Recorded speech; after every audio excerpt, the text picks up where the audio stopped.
Kalau Porta gimana Pak? Nanti baru buka tapi sudah dihadapi dengan kondisi seperti ini. Mas.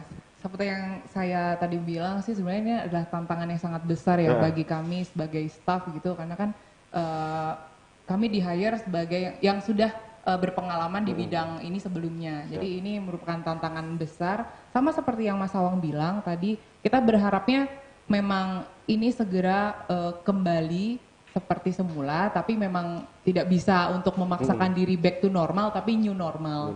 Jadi membiasakan diri ke kebiasaan-kebiasaan baru ini, dan yang pastinya kami sangat berharap kepada pariwisata yang ada di Indonesia ini dan di Jogja pastinya perkembangannya apabila nanti akan semakin lebih baik gitu dan pandemi ini kita semua pasti berharap akan segera hilang ya.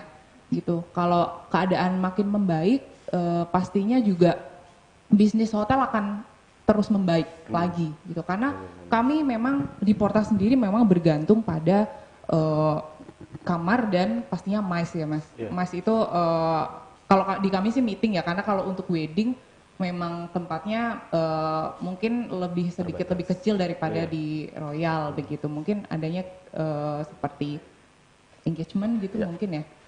Tapi kalaupun untuk meeting, kami juga sudah mengusahakan itu sesuai dengan standar protokol kesehatan, begitu berjarak 1,5 meter. Kemudian nanti siapapun yang meeting di Porta akan kami pastikan untuk memakai masker atau face shield, gitu.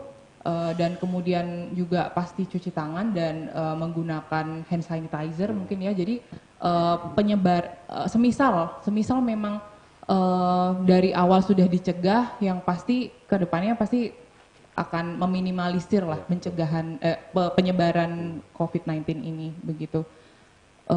Untuk kamar sih, so far setelah kita buka ternyata memang sudah ada sih Mas, maksudnya sudah ada sekian persen yang menginap di Porta, meskipun kita tetap membatasi, tidak bisa 100% kita pakai semua kamarnya karena memang pembatasan kamar itu hanya kita pakai 50% saja gitu. Jadi satu lantai kita pakai semua kamar, kemudian hari berikutnya lantai itu akan dikosongkan dan akan didisinfektan begitu. Jadi tidak boleh dipakai ulang begitu, back to back itu tidak boleh.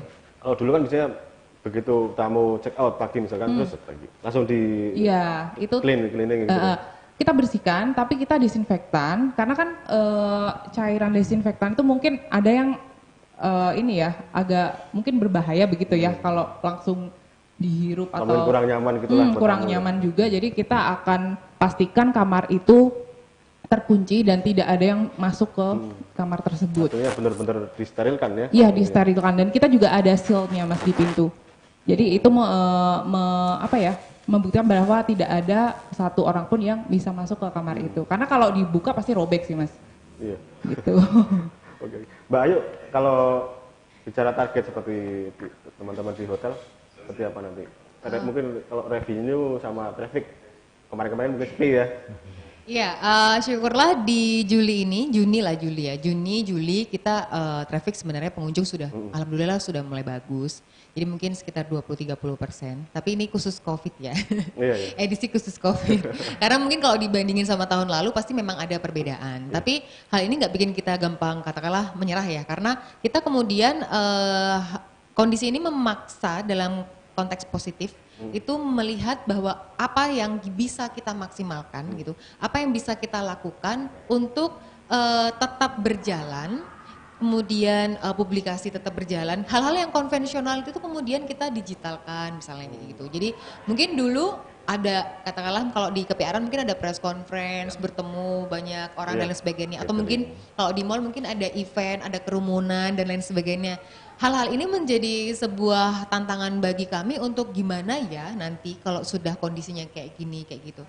Jadi kalau misalnya ada, mungkin kedepannya kalau event tidak menutup kemungkinan akan ada live streaming, kemudian kita juga memanfaatkan sosial media lebih baik lagi, kita ada IG live, kemudian seperti ini.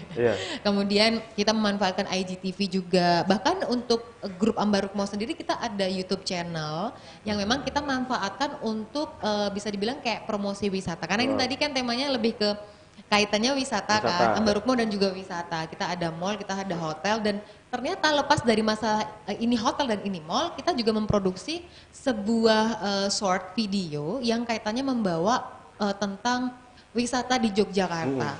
Jadi misinya adalah ya kita menunjukkan pada orang-orang bahwa kita di Jogja di pandemi ini kita tuh lagi recovery nih kayak gitu. Kemudian ada entah itu mungkin kuliner, entah itu mungkin destinasi wisata, mana-mana yang sudah siap lagi untuk menerima wisatawan dari dalam ataupun di luar, tapi tetap harus berpaku pada protokol kesehatan dan kita wrap itu dengan cerita yang menarik, halus, soft selling kayak gitu. Jadi mungkin memang ada beberapa scene-nya yang di Amplas atau di Royal, tapi itu kita benar-benar bungkus secara menarik tanpa mengurangi tujuan utama dari beberapa rangkaian video ini. Jadi kalau mau cek mungkin hashtagnya di Lakuning Ambarukmo. Lakuning Ambarukmo. Iya, Lakuning Ambarukmo itu produksi kita semua 4 properti. Semuanya ya? Ya, Iya. yang talentnya pun juga dari kami semua. Oh iya. Dari Ya. internal juga, semuanya in-house, dan ternyata dalam kondisi pandemi ini, oh ternyata kita benar-benar bisa di-push untuk melakukan strategi yang mungkin sebelumnya itu kita belum coba maksimalkan.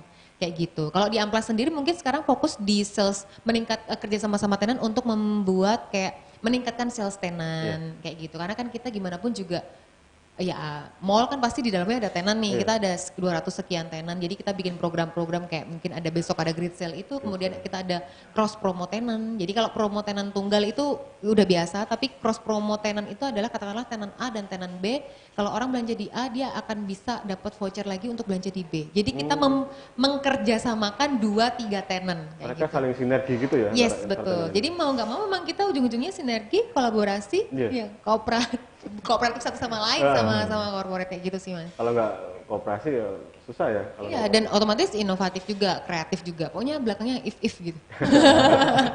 Nah kalau kan biasanya di hall apa namanya di hall Amplas itu kan ada pameran segala pameran otomotif biasanya sering banget tuh. Nanti kira-kira masih memungkinkan nggak itu seperti itu? Sekarang kita tetap berjalan. Jadi mungkin di Maret atau April orang mungkin lebih ke pertama agak khawatir ke area publik. Mall kan juga termasuknya area publik. Tapi di Mei, Juni, Juli itu pameran sudah, karena di atrium sekarang juga ada pameran. Kemudian kan kita ada atrium yang ground floor, kemudian di lantai 2 juga ada hall juga, di mini hall itu juga ada, dan syukurlah kita terisi gitu loh Mas. Kadang kemarin juga sama UMKM, mereka produk fashion, batik, aksesoris, handicraft kayak gitu dan lain sebagainya, mungkin otomotif dan lain sebagainya, dan ternyata animonya juga oke kok kayak gitu. Pembelanja mungkin orang-orang sudah mulai jenuh ya di rumah, jadi dia gimana caranya bisa ke area publik atau mall tapi tetap aman. Yang kita lakukan yang tadi mungkin disebutkan Mas Awang dan Mbak Laili itu adalah gimana caranya kita mengakomodir keinginan itu. Kita keluar, kita aman, ya otomatis yang kita lakukan adalah penegasan-penegasan melalui mungkin ada sosialisasi, mungkin ada kegiatan-kegiatan yang meningkatkan kepercayaan mereka kepada kami dan lain sebagainya. Seperti itu. Siap. Kita beralih ke pertanyaan netizen dulu ya. Ada dari namanya siapa ini? Paningsih 85. Promo-promo apa saat ini yang ditawarkan di hotel grupnya Ambarukmo? Apa sudah ada paket wedding? Monggo Mas Awang mungkin. Oke, berarti tadi sempat Iya, belum ya sudah disinggung dulu tadi sebelumnya.